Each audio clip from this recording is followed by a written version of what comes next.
أعوذ بالله من الشيطان الرجيم بسم الله الرحمن الرحيم ياسين والقرآن الحكيم إنك لمن المرسلين على صراط مستقيم تنزيل العزيز الرحيم لتنذر قوما أنذر آباءهم فهم غافلون لقد كفروا على آثارهم فهم لا يؤمنون إنا جعلنا في أعناقهم أغلالا فهي إلى الأذقان فهم مقمحون وجعلنا من بين أيديهم سدا ومن خلفهم سدا فأغشيناهم فهم لا يبصرون وسواء عليهم أنذرتهم أم لم تنذرهم لا يؤمنون إنما تنذر من اتبع الذكر وخشي الرحمن بالغيب فبشره بمغفرة وأجر كريم إنا نحن نحيي الموتى ونكتب ما قدموا وآثارهم وكل شيء أحصيناه في إمام مبين وضربنا مثلا أصحاب القرية إذ جاءهم المرسلون إذ أرسلنا إليهم اثنين فكذبوهما فأزلفنا بثالث فقالوا إنا إليكم مرسلون قالوا ما أنتم إلا بشر مثلنا وما أنزل الرحمن من شيء إن أنتم إلا تكذبون قالوا ربنا يعلم إنا إليكم لمرسلون وما علينا إلا البلاغ المبين قالوا إنا تطيرنا بكم لئن لم تنتهوا لنرجمنكم ولنمسكنكم من عذاب أليم قالوا طائركم معكم إن ذكرتم بل أنتم قوم مسرفون وجاء من أقصى المدينة رجل يسعى قال المرسلين اتقوا من لا يسألكم أجرا مهتدون وما أعبد الذي فطرني وإليه ترجعون آتيت من دونه آية يرد الرحمن بضر لا تغني عني شفاعتهم شيئا ولا ينقذون إني إذا لفي ضلال مبين إني آمنت بربكم فاسمعون قيل ادخل الجنة قال يا ليت قومي يعلمون بما غفر لي من المكرمين وما أنزلنا على قومه من بعده من جند من السماء وما كنا منزلين إن كانت إلا صيحة واحدة فإذا هم خامدون يا حسرة على العباد ما يأتي الرسول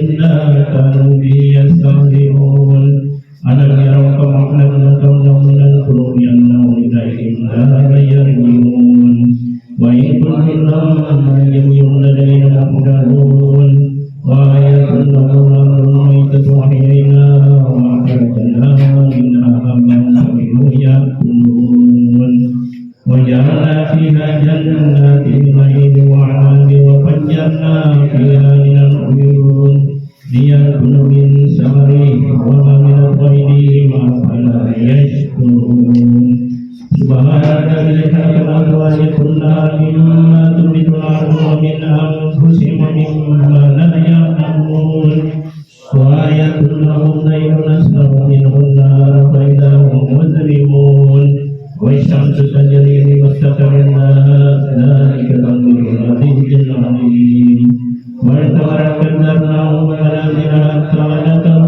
بالمقدير لا الشمس ينبغي لها أن تدرك القمر والليل سابق النهار وكل في فلك يسبحون وآية لهم أنها حملنا ذريتهم في الفلك المشحون وخلقنا معهم من مثله ما يركبون وإن نشأ ندركهم فلا سير لهم ولا هم يهتدون إلا رحمة منا ومتاعا إلى حين وإذا قيل لهم اتقوا ما بين أيديكم وما خلفكم لعلكم ترحمون وما وما تأتيهم من آيات ربهم إلا كانوا عنها معرضين وإذا قيل لهم أنفقوا مما رزقكم الله قال الذين كفروا للذين آمنوا أنطعم من لو يشاء الله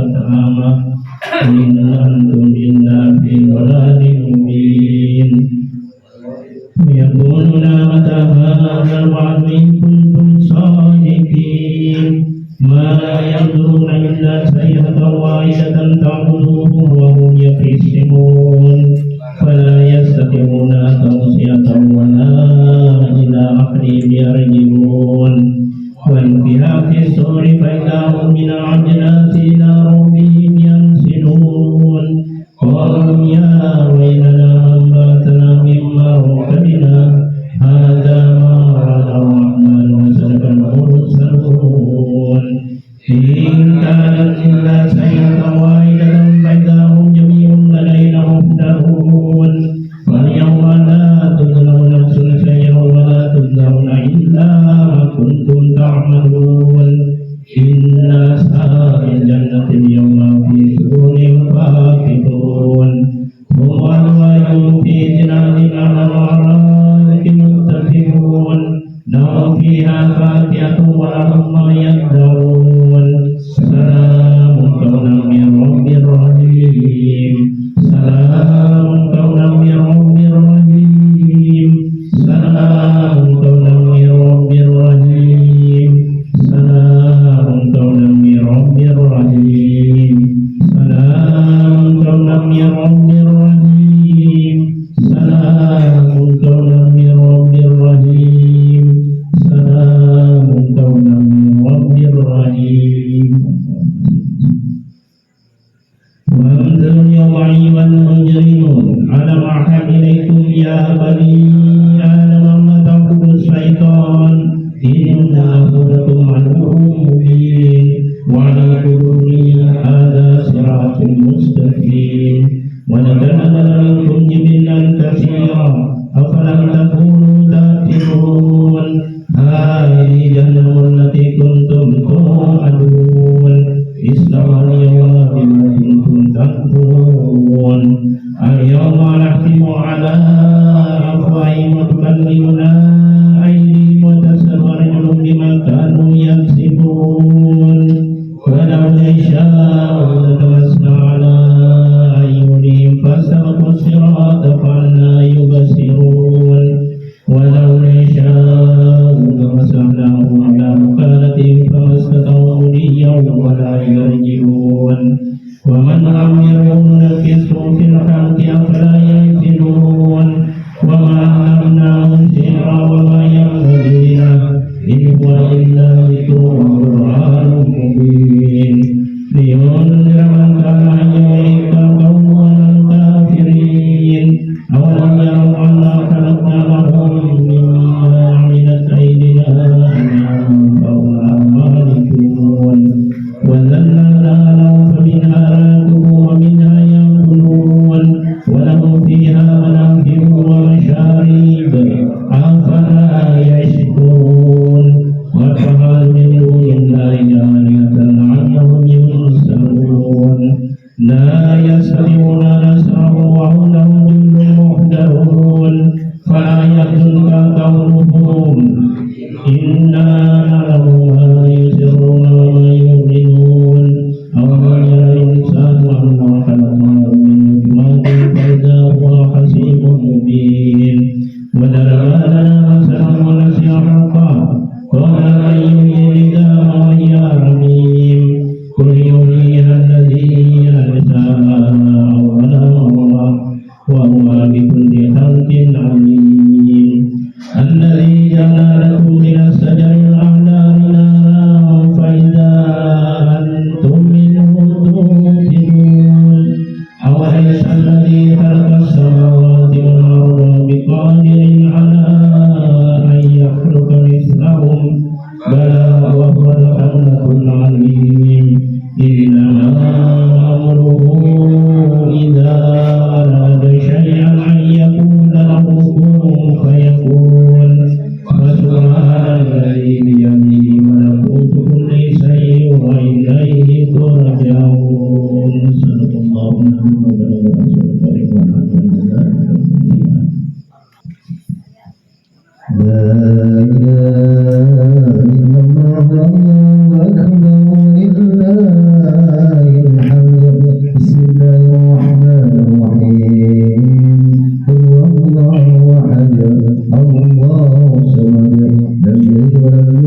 هم المفلحون وإلهكم إله واحد لا إله إلا هو الرحمن الرحيم الله لا إله إلا هو الحي القيوم لا تأخذه سنة ولا نوم له ما في السماوات وما في الأرض ما هو الذي يشفع عنده إلا بإذنه يعلم ما بين أيديهم وما خلفهم ولا يحيطون بشيء من علمه إلا بما شاء وسع كرسيه السماوات والأرض ولا يعوده حفظهما وهو العلي العظيم لله ما في السماوات وما في الأرض وإن تبدوا ما في أنفسكم أو تخفوا يحاسبكم بالله فيغفر لمن يشاء ويعذب من يشاء والله على كل شيء قدير